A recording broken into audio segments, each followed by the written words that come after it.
Okay, so we are here for our cranial nerve assessment. This is my patient, Christy. We'll go ahead and test all 12 of her cranial nerves. I would do K-wipes, but I'll do that in the other part of my other assessment. So we'll just jump right into this. The first one we'll check is olfactory. I'm going to go ahead and have you take a deep breath. Awesome. Again. Awesome. And then the last part of that is I'm going to go ahead and have a smell here. Have you tell me what you smell?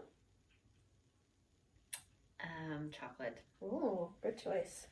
Yes, so her cranial nerve 1 is intact. We'll go ahead and move on to 2, which is the optic nerve. I'll go ahead and use the Rosenbaum chart here. Go ahead and tell me up to which line you can see.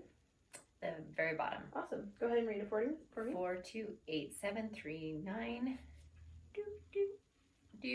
0, 0, X. Love it. Okay, awesome. So my patient has 20/20 vision, and her cranial nerve 2, the optic nerve, is intact. We'll go ahead and do cranial nerves 3, 4, and 6 all together. Those are going to test the ocular motor functions of her eyes to make sure they can accommodate. We'll first go ahead and check the accommodations. I'll have you just follow this for me.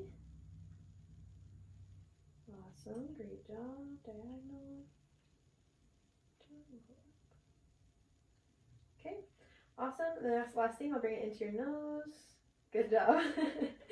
Okay, and then we'll go ahead and check and make sure that they're following PERLO, which is equal, round, and reactive to light. Okay. Awesome. So her eyes are equal, round, reactive to light, and accommodating very well. So your cranial nerves 3, 4, and 6 work awesome. Now we're going to go ahead and move on to cranial nerve 5, which is a trigeminal. We're going to go ahead and have you clench your teeth. I'll fill your jaw. Awesome. One more time. Great. So cranial nerve 5 seems to be intact. Another way we could test that is just to touch it lightly to your face and make sure that you feel that as well. Okay, then we're going to go ahead and move on to cranial nerve 7, which is your facial nerve. I like this one. Go ahead and smile for me. Oh, so cute. That's what I like to see. Frown. Sad. I'll have you go ahead and squeeze your eyes tight for me. Awesome. Puff out your cheeks. Great job. Awesome. So her facial nerve is intact. That all looks great. We'll go ahead and move on then to cranial nerve 8, which is your ears. We'll do a whisper test. I'm going to whisper something in both ears, and she'll tell me what she heard from me, okay? Sara is a nursing goddess. All right. We'll see over here. We're going to go...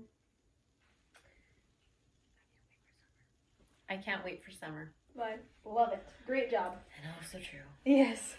All right, so her ears work well. Her hearing seems to be intact, so we're good there. We're going to go ahead and move on to the next nerve. I'm going to combine these two, so we'll check your tongue and your gag reflex all at once. So that'll be cranial nerve 9 and 10. So the first thing that we'll do then is I'm going to go ahead and have you stick out your tongue and say, ah. Ah. Awesome. Didn't come on, but, you know. So we're just checking to make sure that the uvula goes up and down and that the palate works well as well, and that she doesn't have any hoarseness to her voice, which sounds good. The next thing we're going to do is check for a gag reflex. So I would go ahead and stick the tongue blade in there like this. I didn't know she was going to do that because I normally wasn't going to do that because I don't want to clean up. But her gag reflex... Sara likes gag noises. Yeah. So her gag reflex works really well. So that's good. Okay. The next one we're going to check is your accessory nerve. I can't believe we did that. I'm going to have you go ahead and rotate your head side to side for me. Okay. Awesome. Shrug your shoulders. I'll have you shrug against resistance as well. Okay, so our accessory nerve works really well. And then the last one that we're going to do, her favorite one, is to have you stick out your tongue, move it side to side. Love it. Okay, so her hypoglossal nerve works really well. Those are our 12 cranial nerves. Thank you to my awesome patient. She seems to be intact, and we'll move on to the other part of the assessment.